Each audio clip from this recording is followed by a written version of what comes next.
iOS 18 update വന്നതിന് ശേഷമുള്ള ഐഫോണിലെ കസ്റ്റമൈസേഷനെ കുറിച്ചാണ് ഈ ഒരു വീഡിയോ. എല്ലാവർക്കും ടെക്നോ പ്ലസിന്റെ പുതിയൊരു വീഡിയോയിലേക്ക് സ്വാഗതം. iOS 18 അപ്ഡേറ്റിലൂടെ നമുക്ക് ഐക്കൺസ് ഡാർക്ക് മോഡ് ആക്കുവാനും ടിന്റഡ് മോഡ് ആക്കുവാനൊക്കെ ഓപ്ഷൻസ് ഉണ്ടെങ്കിൽ തന്നെ കുറച്ചുകൂടി ക്രിയേറ്റീവായിട്ട് കസ്റ്റമൈസേഷൻ ചെയ്യണമെന്നുണ്ടെങ്കിൽ ഷോർട്ട്കട്ട് ആപ്ലിക്കേഷനെ ഡിപ്പെൻഡ് ചെയ്യേണ്ടതായിട്ടുണ്ട്. അങ്ങനെ ചില ഷോർട്ട്കട്ടുകൾ ക്രിയേറ്റ് ചെയ്താണ് ഇന്നത്തെ കസ്റ്റമൈസേഷൻ നമ്മൾ ചെയ്യുന്നത്. അതിനു വേണ്ടിയിട്ട് നമുക്ക് നേരെ ഷോർട്ട്കട്ട് ആപ്ലിക്കേഷനിൽ പോകാം. ആദ്യമായിട്ട് നമ്മളൊരു ഫോൾഡർ ക്രിയേറ്റ് ചെയ്യണം. അപ്പോൾ ഞാനിവിടെ ടാപ്പ് ചെയ്ത് ഒരു ഫോൾഡർ ക്രിയേറ്റ് ചെയ്യാണ്. നിങ്ങൾക്ക് ഇഷ്ടമുള്ള ഒരു ഐക്കൺ കൊടുത്തതിന് ശേഷം തീംസ് എന്ന് നമുക്ക് ഈ ഒരു ഫോൾഡറിന് പേര് കൊടുക്കാം. എന്നിട്ട് തീംസ് എന്ന് പറയുന്ന ഫോൾഡറിൽ വന്ന് മുകളിൽ കാണുന്ന പ്ലസ് ബട്ടണിൽ ടാപ്പ് ചെയ്യുക. ആദ്യത്തെ ആക്ഷനായിട്ട് ഓപ്പൺ ആപ്പ് എന്ന് പറയുന്ന ആക്ഷൻ കൊടുക്കുക. ആപ്ലിക്കേഷന്റെ അവിടെ ടാപ്പ് ചെയ്ത് നിങ്ങളുടെ ഹോം സ്ക്രീനിൽ വരേണ്ട ഏതെങ്കിലും ഒരു ആപ്ലിക്കേഷൻ സെലക്ട് ചെയ്യുക. അതിനുശേഷം ഈ ഒരു ഷോർട്ട്കട്ടിന് പേര് കൊടുക്കുക. പേര് കൊടുക്കുമ്പോൾ അതേ ആപ്ലിക്കേഷന്റെ പേര് തന്നെ കൊടുക്കാൻ മറക്കരുത്. എൻ്റെ ഫോണിനകത്ത് മറ്റൊരു തീം ഉള്ളത് കൊണ്ടാണ് എനിക്ക് അതേപോലെ റീനെയിം ചെയ്യാൻ കഴിയാതിരുന്നത്. അതുകൊണ്ട് ഞാൻ ഒരു എസും കൂടെ കൊടുത്താണ് ഇവിടെ ഞാൻ ഇതിന് പേര് കൊടുത്തിരിക്കുന്നത്. നിങ്ങൾ അങ്ങനെ ചെയ്യേണ്ട ആവശ്യമില്ല. അതിനുശേഷം ഈ ഒരു ഷോർട്ട്കട്ടിൽ ഒന്ന് ടാപ്പ് ചെയ്ത് ഡ്യൂപ്ലിക്കേറ്റ് എന്ന് കൊടുക്കുക. ഡ്യൂപ്ലിക്കേറ്റ് ചെയ്തതിന് ശേഷം ഈ ഒരു ഷോർട്ട്കട്ട് വീണ്ടും ഓപ്പൺ ചെയ്ത് ഫോൺ എന്ന് പറയുന്ന ആപ്ലിക്കേഷന് പകരമായിട്ട് നിങ്ങളുടെ ഹോം സ്ക്രീനിൽ കൊണ്ടുവരേണ്ട മറ്റൊരു ആപ്ലിക്കേഷൻ തിരഞ്ഞെടുക്കുക. അടുത്ത ആപ്ലിക്കേഷനായിട്ട് ഞാൻ ഫോട്ടോസ് ആണ് സെലക്ട് ചെയ്തിരിക്കുന്നത്. വീണ്ടും നമുക്ക് ഈ ഒരു ഷോർട്ട്കട്ടിനെ റീനെയിം ചെയ്യേണ്ടതായിട്ടുണ്ട്. ഈ പ്രാവശ്യം ഞാൻ ഇതിന് ഫോട്ടോസ് എന്നാണ് പേര് കൊടുക്കുന്നത്. ഡൺ കൊടുത്തു ആഡ് ചെയ്യുക. ഇങ്ങനെ നിങ്ങളുടെ ഹോം സ്ക്രീനിൽ വരേണ്ട മറ്റ് ആപ്ലിക്കേഷനുകൾക്കും ഷോർട്ട്കട്ടുകൾ ക്രിയേറ്റ് ചെയ്യുക. അങ്ങനെ ഞാൻ നമ്മുടെ ഹോം സ്ക്രീനിൽ വരേണ്ട 8 ആപ്ലിക്കേഷനുകളുടെ ഷോർട്ട്കട്ട് ക്രിയേറ്റ് ചെയ്ത് കഴിഞ്ഞു. ഇങ്ങനെ ഈ ഒരു കസ്റ്റമൈസേഷന്റെ ഫസ്റ്റ് സ്റ്റെപ്പ് കഴിഞ്ഞിരിക്കുകയാണ്.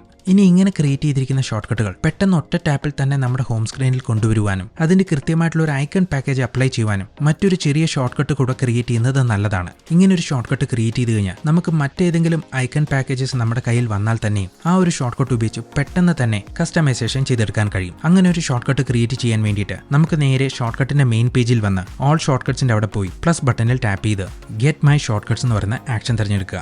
ഓൾ ഷോർട്ട്കട്സ് എന്ന് പറയുന്നത് മാറ്റി തീംസ് എന്ന് പറയുന്ന നമ്മൾ ക്രിയേറ്റ് ചെയ്തിരിക്കുന്ന ഫോൾഡർ സെലക്ട് ചെയ്യുക. അടുത്തതായിട്ട് സെലക്ട് ഫയൽ എന്ന് പറയുന്ന ആക്ഷൻ തിരഞ്ഞെടുക്കുക. ഫയൽ എന്ന് പറയുന്ന ഓപ്ഷനിൽ ടാപ്പ് ചെയ്ത് ഫോൾഡർ എന്ന് പറയുന്ന ഓപ്ഷൻ കൊടുക്കുക. അടുത്തതായിട്ട് റിപ്പീറ്റ് വിത്ത് ഈച്ച് എന്ന് പറയുന്ന ആക്ഷൻ തിരഞ്ഞെടുക്കുക. ഇതിനുശേഷം ഗെറ്റ് ഫയൽ ഫ്രം ഫോൾഡർ എന്ന് പറയുന്ന ആക്ഷൻ തിരഞ്ഞെടുക്കുക. ഈ ഒരു ഗെറ്റ് ഫയൽ ഫ്രം ഫോൾഡർ എന്ന് പറയുന്ന ആക്ഷനെ റിപ്പീറ്റ് വിത്ത് ഈച്ച് ഐറ്റം എന്ന് പറയുന്ന ആക്ഷന്റെ തൊട്ട് താഴെ കൊണ്ടുവരിക. ഈ റിപ്പീറ്റ് ഐറ്റത്തിൽ ഒന്ന് ലോങ് പ്രസ് ചെയ്ത് സെലക്ട് വേരിയബിൾ കൊടുത്ത് ഫയൽ എന്ന് പറയുന്ന വേരിയബിൾ തിരഞ്ഞെടുക്കുക. അതിനുശേഷം അറ്റ് പാത്ത് എന്ന് പറയുന്നത് ടാപ്പ് ചെയ്ത് സെലക്ട് വേരിയബിൾ കൊടുത്ത് റിപ്പീറ്റ് ഐറ്റം എന്ന് കൊടുക്കുക.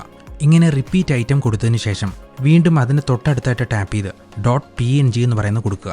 ഈ .png എന്ന് പറയുന്നത് നമ്മുടെ കയ്യിലുള്ള ഐക്കൺ പാക്സിന്റെ ഇമേജ് ഫോർമാറ്റ് ആണ്. അപ്പോൾ നിങ്ങളുടെ കയ്യിലുള്ള ഐക്കൺ പാക്കേജസിന്റെ ഇമേജ് ഫോർമാറ്റ് JPG ആണെങ്കിൽ അത് JPG എന്ന് ഇവിടെ കൊടുക്കുക. ഈ ഒരു ആരോ മാർക്കിൽ ടാപ്പ് ചെയ്ത് എറർ ഈഫ് നോട്ട് ഫൗണ്ട് എന്ന് പറയുന്ന ആക്ഷൻ ഡിസേബിൾ ചെയ്യുക. വീണ്ടും അടുത്തതായിട്ട് ഈഫ് എന്ന് പറയുന്ന ആക്ഷൻ കൊടുക്കുക. ഈഫ് എന്ന് പറയുന്ന ആക്ഷനെ ഗെറ്റ് ഫയൽ എന്ന് പറയുന്ന ആക്ഷന്റെ തൊട്ട് താഴെ കൊണ്ടുവരിക. ഈസ് എന്ന് പറയുന്ന ഓപ്ഷനിൽ ടാപ്പ് ചെയ്ത് ഹാസ് എനി വാല്യൂ എന്ന് കൊടുക്കുക. അടുത്തതായിട്ട് ഷോ അലേർട്ട് എന്ന് പറയുന്ന ആക്ഷൻ തിരഞ്ഞെടുത്ത് അതർവൈസ് എന്ന് പറയുന്ന ഓപ്ഷന്റെ തൊട്ട് താഴെ കൊണ്ടുവരിക. ഈ ഒരു പ്രോംപ്റ്റിനെ റിമൂവ് ചെയ്തതിനു ശേഷം മാനുവലി സെലക്ട് ഐക്കൺ 4 എന്ന് കൊടുത്ത് സെലക്ട് വേരിയബിൾ എന്ന് കൊടുക്കുക. അതിനുശേഷം റിപ്പീറ്റ് ആയിട്ട് എന്ന് പറയുന്ന ആക്ഷൻ തിരഞ്ഞെടുക്കുക. ഇതെന്താണ് ചെയ്യുന്നത് എന്ന് വെച്ചാൽ നമ്മൾ സെലക്ട് ചെയ്തിരിക്കുന്ന ആ ഒരു ഫോൾഡറിൽ നമ്മൾ ക്രിയേറ്റ് ചെയ്യാൻ ഉദ്ദേശിക്കുന്ന ആപ്ലിക്കേഷന്റെ ഐക്കൺ ഇമേജ് ഇല്ല എന്നുണ്ടെങ്കിൽ മാനുവലി മറ്റേതെങ്കിലും ഒരു ഐക്കൺ സെലക്ട് ചെയ്യാനുള്ള ഒരു ഓപ്ഷൻ ആയിട്ടാണ് നമ്മളിവിടെ ഇങ്ങനെ കൊടുക്കുന്നത്. അതിനുശേഷം സെലക്ട് ഫയൽ എന്ന് പറയുന്ന മറ്റൊരു ആക്ഷൻ തിരഞ്ഞെടുക്കുക. അവസാനമായിട്ട് add shortcut to home screen എന്ന് പറയുന്ന ആക്ഷൻ തിരഞ്ഞെടുക്കുക. ഇതിനെ എൻഡ് റിപ്പീറ്റിന്റെ തൊട്ട് മുകളിൽ കൊണ്ടുവരിക. ഈ ഒരു ഷോർട്ട്കട്ടിന്റെ അവിടെ ഒന്ന് ലോങ് പ്രസ് ചെയ്ത് സെലക്ട് വേരിയബിൾ എന്ന് പറയുന്ന ഓപ്ഷൻ കൊടുക്കുക. ഇവിടെയായിട്ട് റിപ്പീറ്റ് ഐറ്റം എന്ന് പറയുന്ന ആക്ഷൻ തിരഞ്ഞെടുക്കുക. ഈ ഒരു ആരോയിൽ ഒന്ന് ടാപ്പ് ചെയ്ത് ഇമേജിന്റെ തൊട്ടടുത്ത് കാണുന്ന ചൂസ് എന്ന് പറയുന്ന ഓപ്ഷനിൽ ഒന്ന് ലോങ് പ്രസ് ചെയ്ത് സെലക്ട് വേരിയബിൾ എന്ന് പറയുന്ന ഓപ്ഷൻ കൊടുക്കുക. അവിടെയായിട്ട് ഈഫ് റിസൾട്ട് എന്ന് കൊടുക്കുക. കസ്റ്റം ടൈറ്റിലിന്റെ അവിടെ ടാപ്പ് ചെയ്ത് സെലക്ട് വേരിയബിൾ എന്ന് പറയുന്ന ഓപ്ഷൻ കൊടുത്ത് റിപ്പീറ്റ് ഐറ്റം എന്ന് കൊടുക്കുക. ഇത്രയും ചെയ്തു കഴിഞ്ഞാൽ നമ്മുടെ ഷോർട്ട്കട്ട് റെഡി ആയി കഴിഞ്ഞു. ഇനി ഈ ഒരു ഷോർട്ട്കട്ടിന് ഒരു പേരും ഒരു ഐക്കണും കൂടെ കൊടുത്ത് നമ്മുടെ ഹോം സ്ക്രീനിലേക്ക് ആഡ് ചെയ്യാം. അങ്ങനെ നമ്മുടെ ഹോം സ്ക്രീനിൽ ഈ ഒരു ഷോർട്ട്കട്ട് വന്നു കഴിഞ്ഞു. ഇനി ഇതെങ്ങനെയാണ് വർക്ക് ചെയ്യുന്നത് എന്ന് നോക്കാം. അതിനു വേണ്ടിയിട്ട് ഞാൻ ഈ ഒരു ഷോർട്ട്കട്ടിൽ ഒന്ന് ടാപ്പ് ചെയ്യുകയാണ്. ഇങ്ങനെ ചെയ്യുമ്പോൾ നമ്മളോട് ഏത് ഐക്കൺ പാക്കിൽ നിന്നാണ് ഇമേജസ് വരേണ്ടതെന്ന് ചോദിക്കും. അപ്പോൾ ഞാനിവിടെ ഡാർക്ക് ഐക്കൺ എന്ന് പറയുന്ന ഓപ്ഷൻ കൊടുക്കുകയാണ്. ഓപ്പൺ എന്ന് കൊടുക്കുകയാണ്. അപ്പോൾ ഇതിനകത്ത് manually select icon four dark icons എന്നാണ് വരുന്നത്. അതായത് നമ്മൾ ക്രിയേറ്റ് ചെയ്തിരിക്കുന്ന ഷോർട്ട്കട്ടിനകത്ത് എന്തോ ഒരു മിസ്റ്റേക്ക് വന്നിട്ടുണ്ട്, അതുകൊണ്ടാണ് ഇങ്ങനെ വരുന്നത്. ഞാൻ ജസ്റ്റ് ഒന്ന് വീണ്ടും ആ ഒരു ഷോർട്ട്കട്ടിലേക്ക് പോവുകയാണ്. നമ്മളിവിടെ മിസ്റ്റേക്ക് ചെയ്തിരിക്കുന്നത് repeat with each item in file എന്നാണ് കൊടുത്തിരിക്കുന്നത്. ഇവിടെ യഥാർത്ഥത്തിൽ ഫയൽ എന്നല്ല വരേണ്ടത്, സെലക്ട് വേരിയബിൾ കൊടുത്ത് ഈ ഒരു ഷോർട്ട്കട്ടാണ് വരേണ്ടത്. അതായത് തീംസ് എന്ന് പറയുന്ന ഫോൾഡറിലുള്ള ഓരോ ഷോർട്ട് കട്ടുകൾക്കുമാണ് ഈ താഴെ കാണുന്ന ആക്ഷൻസ് എല്ലാം അപ്ലൈ ചെയ്യേണ്ടത്. എന്റെ കയ്യിൽ നിന്ന് പറ്റിയൊരു മിസ്റ്റേക്കാണ്, എല്ലാവരും എന്നോട് ക്ഷമിക്കണം. അപ്പോൾ ഈ ഒരു ഷോർട്ട് കട്ട് വീണ്ടും നമുക്ക് റൺ ചെയ്ത് നോക്കാം. ഓപ്പൺ എന്ന് കൊടുക്കുകയാണ്. അപ്പോൾ ഇവിടെ manually select icon four phones എന്നുമാണ് കൊടുത്തിരിക്കുന്നത്. നിങ്ങൾ ഒരു കാര്യം ശ്രദ്ധിച്ചാൽ ഓർമ്മയുണ്ടാകും, യഥാർത്ഥത്തിൽ ആ ഒരു ആപ്ലിക്കേഷന്റെ പേര് ഫോൺ എന്നാണ്. ഞാനൊരു എസും കൂടെ അധികം കൊടുത്തതുകൊണ്ടാണ് ഇങ്ങനെ മാനുവലി സെലക്ട് ചെയ്യാൻ നമ്മളോട് പറയുന്നത്. അപ്പോൾ ഞാനത് ടാപ്പ് ചെയ്ത് നിങ്ങൾക്ക് ഈ ഒരു ഐക്കൺ പാക്കിൽ നിന്ന് ഫോൺസിന് ചേർന്ന് വരുന്ന ഒരു ഇമേജ് തിരഞ്ഞെടുക്കണം. ഇവിടെ ഈ ഒരു ഐക്കൺ പാക്കിന്റെ പേര് എന്ന് പറയുന്നത് ഫോൺ എന്നാണ്. എന്നാൽ നമ്മൾ ക്രിയേറ്റ് ചെയ്തിരിക്കുന്ന ഷോർട്ട് കട്ടിന്റെ അവസാനമായിട്ട് ഒരു എസ് ഉള്ളത് കൊണ്ടാണ് ഈ ഇമേജ് ഫെച്ച് ചെയ്യാൻ ഈ ഒരു ഷോർട്ട് കട്ടിന് കഴിയാതിരുന്നത്. അതുകൊണ്ട് നമ്മൾ ഇത് മാനുവലി സെലക്ട് ചെയ്ത് കൊടുക്കുകയാണ്. ഇങ്ങനെ വരുമ്പോൾ നമ്മളോട് ചില പെർമിഷൻ ചോദിക്കാനുണ്ട്. അപ്പോൾ നമ്മൾ ഓൾവേസ് അലോ കൊടുക്കാം. അടുത്തതായിട്ട് വീണ്ടും ഫോട്ടോസ് എന്ന് പറയുന്ന ആപ്ലിക്കേഷന് നമ്മളോട് ഇതേപോലെ പെർമിഷൻ ചോദിക്കുകയാണ്. അതായത് കൃത്യമായിട്ട് അത് ഫെച്ച് ചെയ്യാൻ കഴിയാത്തത് കൊണ്ടാണ്. അതായത് കൃത്യമായിട്ട് ഈ ഒരു ഷോർട്ട് കട്ടിലും ഈ ഒരു ഐക്കൺ പാക്കേജസിലുമുള്ള പേരിന്റെ വ്യത്യാസം കാരണമാണ് ഇങ്ങനെ മാനുവലി നമ്മൾ ഇമേജസ് സെലക്ട് ചെയ്യേണ്ടതായിട്ട് വരുന്നത്. അപ്പോൾ ആ ഒരു ആപ്ലിക്കേഷന് ഉചിതമായ ഒരു ഇമേജ് നിങ്ങൾ ഈ ഒരു ഐക്കൺ പാക്കിൽ നിന്ന് തിരഞ്ഞെടുക്കുക. അപ്പോൾ ഞാൻ ജസ്റ്റ് നിങ്ങളെ കാണിക്കാൻ വേണ്ടിയിട്ട് ഏതെങ്കിലും ഒരു ഇമേജ് സെലക്ട് ചെയ്യുകയാണ്. അപ്പോൾ ഇവിടെ നിങ്ങൾക്ക് കാണാൻ കഴിയും ഈ ഒരു ഫോണിന്റെ ഐക്കണും ഈ കാണുന്ന ഐക്കണും നമ്മൾ മാനുവലി സെലക്ട് ചെയ്തതാണ്. എന്നാൽ യൂട്യൂബും ട്വിറ്ററും അത് ഓട്ടോമാറ്റിക് ആയിട്ട് തന്നെ തിരഞ്ഞെടുത്ത് തന്നു. ഇതിനകത്ത് സ്റ്റുഡിയോ എന്ന് പറയുന്ന ഒരു ആപ്ലിക്കേഷന് ഇമേജസ് ഇല്ലാത്തത് കൊണ്ടാണ് വീണ്ടും നമ്മളോട് മാനുവലി സെലക്ട് ചെയ്യാൻ പറയുന്നത്. അപ്പോൾ ഞാൻ മറ്റേതെങ്കിലും ഒരു ഇമേജ് സെലക്ട് ചെയ്യുകയാണ്.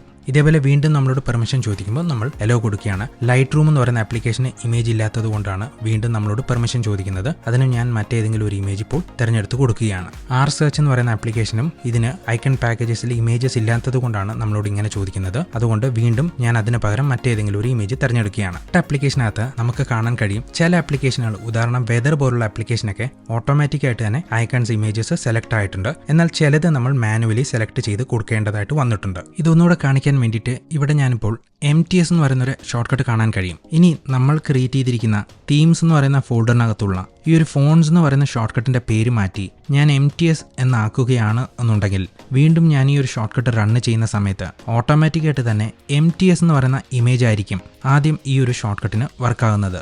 ഞാനിത് അപ്ലൈ ചെയ്ത് ഏതെങ്കിലും മറ്റുള്ള ഇമേജസ് ഒക്കെ തിരഞ്ഞെടുത്ത് കാണിക്കുകയാണ്, നിങ്ങളെ ഒന്ന് കാണിക്കാൻ വേണ്ടിയിട്ട്. ഇപ്പോൾ നിങ്ങൾക്ക് ഇവിടെ കാണാൻ കഴിയും MTS എന്ന് പറയുന്ന ഷോർട്ട് കട്ടിന്റെ പേരുള്ള ഒരു ഇമേജ് കണ്ടെത്തിയാണ് ഈ ഒരു ഷോർട്ട് കട്ട് വർക്ക് ചെയ്തിരിക്കുന്നത്. ഇനി നിങ്ങൾ എഡിറ്റ് എന്ന് പറയുന്ന ഓപ്ഷനിൽ വന്ന് കസ്റ്റമൈസ് എന്ന് പറയുന്ന ഓപ്ഷൻ കൊടുത്ത് സ്മോൾ എന്ന് കൊടുക്കുമ്പോൾ നിങ്ങൾക്ക് ഒരു കാര്യം കാണാൻ കഴിയും. ആ ഒരു ഷോർട്ട് കട്ടിന്റെ പേരാണ് ഇവിടെ അപ്ലൈ ആയിരിക്കുന്നത്. അപ്പോൾ ഇങ്ങനെ നമുക്ക് പെട്ടെന്ന് ഐക്കൺ പാക്കുകൾ നമ്മുടെ ഹോം സ്ക്രീനിൽ ആഡ് ചെയ്യാൻ വേണ്ടിയിട്ട് നേരത്തെ ക്രിയേറ്റ് ചെയ്തിരിക്കുന്ന ഷോർട്ട് കട്ട് ഉപയോഗിച്ച് ചെയ്യാൻ കഴിയും.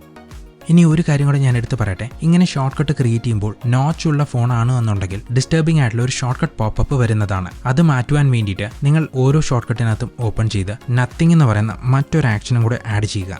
അതിനെ ഡ്രാഗ് ചെയ്ത് നമ്മുടെ ഓപ്പൺ ആപ്പ് എന്ന് പറയുന്ന ആക്ഷന്റെ തൊട്ട് മുകളിലായിട്ട് കൊണ്ടുവരിക. ഇങ്ങനെ ക്രിയേറ്റ് ചെയ്തിരിക്കുന്ന ഷോർട്ട് കട്ടുകൾ ഓപ്പൺ ചെയ്യുമ്പോൾ നോച്ച് ഉള്ള ഫോണാണ് എന്നുണ്ടെങ്കിൽ ആ ഒരു ഡിസ്റ്റർബിംഗ് ആയിട്ടുള്ള ഷോർട്ട് കട്ടിന്റെ പോപ്പപ്പ് വരികയില്ല. എന്നാൽ ഡൈനാമിക് ഐലൻഡുള്ള ഫോണാണ് എന്നുണ്ടെങ്കിൽ നമ്മുടെ ആപ്ലിക്കേഷൻ ഓപ്പൺ ചെയ്യുന്നത് ആനിമേഷൻ ഈ ഒരു ഭാഗത്തു നിന്നായിരിക്കും വരുന്നത്. എന്നാൽ അങ്ങനെ നത്തിങ് എന്ന് പറയുന്ന ആക്ഷൻ കൊടുക്കാത്ത ഷോർട്ട് കട്ട്സിന്റെ ആനിമേഷൻ ആ ഒരു ഐക്കണിൽ നിന്ന് ഓപ്പൺ ചെയ്യുന്ന രീതിയിലായിരിക്കും വരുന്നത്. അപ്പോൾ നിങ്ങൾക്ക് വ്യത്യസ്തമായ ഒരു അനിമേഷനോ അല്ലെങ്കിൽ നോച്ചുള്ള ഫോണുകളിലെ ഷോർട്ട് കട്ടിന്റെ പോപ്പപ്പ് മാറ്റുവാനൊക്കെ ഈ ഒരു ഓപ്ഷൻ ഉപയോഗിക്കാവുന്നതാണ്. ഇനി ഞാൻ നേരത്തെ ഷോർട്ട് കട്ട് ക്രിയേറ്റ് ചെയ്യുമ്പോൾ .png എന്ന് പറഞ്ഞൊരു കാര്യം പറഞ്ഞിരുന്നു. അതെന്താണ് എന്ന് അറിയാത്തവർക്ക് വേണ്ടിയിട്ട് നമ്മൾ ഏതെങ്കിലും ഒരു ഐക്കൺ പാക്കേജ് ഓപ്പൺ ചെയ്തിട്ട് ഏതെങ്കിലും ഒരു ഇമേജിൽ ഒന്ന് ലോങ് പ്രസ് ചെയ്ത് ഗെറ്റ് ഇൻഫോ എന്ന് പറയുന്ന ഓപ്ഷനിൽ പോയി കഴിഞ്ഞാൽ നിങ്ങൾക്ക് ഇവിടെ കാണാൻ കഴിയും PNG ഇമേജ് എന്നുള്ളത്. ഇത് ചില ഐക്കൺ പാക്കേജുകളിൽ JPG എന്നായിരിക്കും ഉണ്ടാകുന്നത്. അങ്ങനെയുള്ള സമയത്ത് നമ്മൾ ഷോർട്ട് കട്ട് ക്രിയേറ്റ് ചെയ്യുമ്പോൾ .jpg എന്ന് കൊടുക്കണം. അല്ല എന്നുണ്ടെങ്കിൽ നമ്മുടെ ഹോം സ്ക്രീനിൽ ഷോർട്ട് കട്ടുകൾ ആഡ് ചെയ്യുമ്പോൾ എല്ലാം നമ്മൾ മാനുവലായിട്ട് ഇമേജസ് സെലക്ട് ചെയ്ത് കൊടുക്കേണ്ടതായിട്ട് വരും. അത് ഒഴിവാക്കാൻ വേണ്ടിയിട്ടാണ് നമ്മൾ കറക്റ്റ് ആയിട്ടുള്ള ഫയൽ ഫോർമാറ്റ് കൊടുക്കുന്നത്.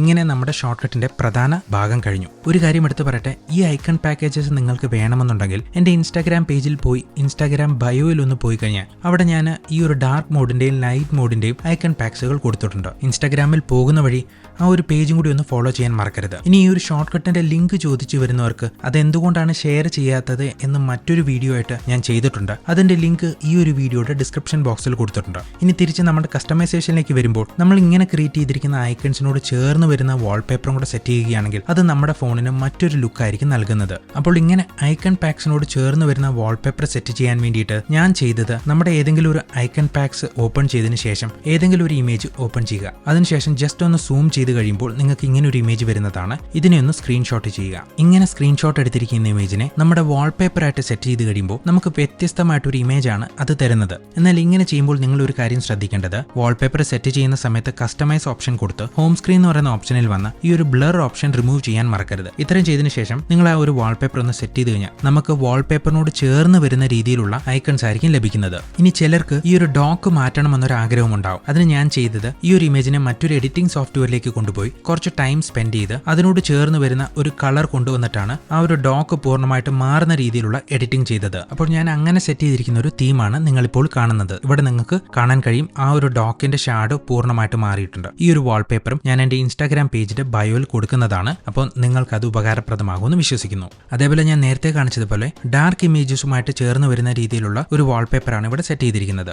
ഇനി iOS 18 വന്നിരിക്കുന്ന മറ്റൊരു മാറ്റം, നമുക്ക് ഇതേപോലെ ഐക്കൺസ് എവിടെ വേണമെങ്കിലും പ്ലേസ് ചെയ്യാമെന്നുള്ളത് കൊണ്ട് നിങ്ങൾക്ക് ഇഷ്ടമുള്ള രീതിയിൽ ഇത് കസ്റ്റമൈസ് ചെയ്തെടുക്കാൻ കഴിയും. ഇനി പലർക്കും ഒരു സംശയം ഉണ്ടാകും, ഈ വിഡ്ജറ്റ് എങ്ങനെ സെറ്റ് ചെയ്യാമെന്നുള്ളത്. ഇതിനു വേണ്ടിയിട്ട് ഞാൻ ഉപയോഗിക്കുന്നത് വിഡ്ജി എന്ന് പറയുന്ന ആപ്ലിക്കേഷൻ ആണ്. ഇതിനകത്ത് ഒരു സ്ലോട്ട് മാത്രമാണ് നിങ്ങൾക്ക് ഫ്രീ വേർഷനിൽ ഉപയോഗിക്കാൻ കഴിയുന്നത്. ഒന്നിൽ കൂടുതൽ സ്ലോട്ട് വേണമെന്നുണ്ടെങ്കിൽ നമുക്ക് പെയ്ഡ് വേർഷൻ ഉപയോഗിക്കേണ്ടതായിട്ട് വരും. വിഡ്ജി എന്ന് പറയുന്ന ആപ്ലിക്കേഷന് പകരം നിങ്ങൾക്ക് വേണമെങ്കിൽ മറ്റേതെങ്കിലും ഫ്രീ ആപ്ലിക്കേഷൻസ് ഉപയോഗിക്കാവുന്നതാണ്. എന്നാൽ ഇതേപോലെ നല്ലൊരു വിഡ്ജറ്റ് തരുന്ന ആപ്ലിക്കേഷൻ ഞാൻ മറ്റെവിടെയും കണ്ടിട്ടില്ല. ഇതിനെക്കുറിച്ച് ഡീറ്റെയിൽ ആയിട്ട് ഒരു വീഡിയോ ചെയ്താൽ മാത്രമേ പലർക്കും മനസ്സിലാക്കുകയുള്ളൂ. അതുകൊണ്ട് ഞാൻ ഈ ഒരു വിഡ്ജറ്റിന്റെ കാര്യം ഈ ഒരു വീഡിയോയിൽ നിന്ന് സ്കിപ്പ് ചെയ്യുകയാണ്. ഇത് ഞാൻ പല സോഴ്സിൽ നിന്ന് കണ്ടെത്തി ക്രിയേറ്റ് ചെയ്തിരിക്കുന്ന ഐക്കൺസ് ആണ്. അതായത് ഡോക്കിലേക്ക് ആഡ് ചെയ്യാൻ വേണ്ടിയിട്ട് ഈ ഒരു ഇമേജസ് നമ്മുടെ ഡോക്കിൽ കൊണ്ടുവന്ന് ഡാർക്ക് മോഡും ലൈറ്റ് മോഡും ഒക്കെ ആക്കുമ്പോഴത്തേക്ക് അതിന് ചേർന്ന് വരുന്ന രീതിയിലുള്ള ഒരു ഫീൽ ആയിരിക്കും ഈ ഒരു ഡോക്കിൽ തരുന്നത്. അപ്പോൾ ഇതേ കോൺസെപ്റ്റ് ഉപയോഗിച്ച് ഞാൻ ചെയ്തിരിക്കുന്ന മറ്റ് കസ്റ്റമൈസേഷൻസ് ആണ് ഇത്. നിങ്ങൾക്ക് കാണാൻ കഴിയും വളരെ വ്യത്യസ്തമായിട്ടുള്ള രീതിയിൽ കസ്റ്റമൈസേഷൻ നിങ്ങൾക്ക് ഇതേപോലെ ഷോർട്ട് കട്ടുകൾ ഉപയോഗിച്ച് ചെയ്യാൻ കഴിയും. ഒരു ഷോർട്ട് കട്ടിന്റെ എക്സാമ്പിൾ കാണിക്കുകയാണെങ്കിൽ ഈ ഒരു ഷോർട്ട് കട്ടാണ്. ഇതിലൊന്ന് ടാപ്പ് ചെയ്ത് കഴിഞ്ഞാൽ നമ്മളോട് ഒരു ബാക്ക്ഗ്രൗണ്ട് സെലക്ട് ചെയ്യാൻ പറയും. ആ ഒരു ബാക്ക്ഗ്രൗണ്ട് ഒന്ന് കൊടുത്തു കഴിയുമ്പോൾ നമ്മളോട് ഐക്കൺ പാക്ക് സെലക്ട് ചെയ്യാൻ പറയും. അപ്പോൾ ഞാനിവിടെ എൻ്റെ കയ്യിലുള്ളൊരു ഐക്കൺ പാക്ക് സെലക്ട് ചെയ്യാണ്. അതിനുശേഷം ഞാൻ ഏതെങ്കിലും ഒരു ഐക്കൺ തിരഞ്ഞെടുക്കുകയാണ്. ഉദാഹരണം ഞാൻ ഈ ഒരു ഐക്കൺ തിരഞ്ഞെടുക്കുകയാണ്. ഇത്രയും ചെയ്ത് കഴിയുമ്പോൾ ചെറുതായിട്ട് അതൊന്ന് എഡിറ്റ് ചെയ്യാനുള്ള ഓപ്ഷൻ വരും. ഡൺ കൊടുത്തു കഴിഞ്ഞാൽ നമ്മൾ അങ്ങനെ ക്രിയേറ്റ് ചെയ്തിരിക്കുന്ന ഐക്കണ് ഏത് ഷോർട്ട് കട്ടുമായിട്ടാണ് മാപ്പ് ചെയ്യേണ്ടത് എന്ന് ചോദിക്കും. അത്രയും ചെയ്ത് കഴിയുമ്പോൾ നമുക്ക് ആ ഒരു ഇമേജുമായിട്ട് ചേർന്ന് വരുന്ന രീതിയിലുള്ള മറ്റൊരു ഐക്കണ് നമുക്കിവിടെ സെറ്റ് ആയതായിട്ട് കാണാൻ കഴിയും. എല്ലാവർക്കും ഉപകാരമാകാൻ വേണ്ടിയിട്ട് ഇതിനെക്കുറിച്ചുള്ള വീഡിയോ ഞാൻ സെപ്പറേറ്റ് ചെയ്യുന്നതാണ്. നമുക്ക് പുതിയൊരു വീഡിയോയുമായി വീണ്ടും കാണാം.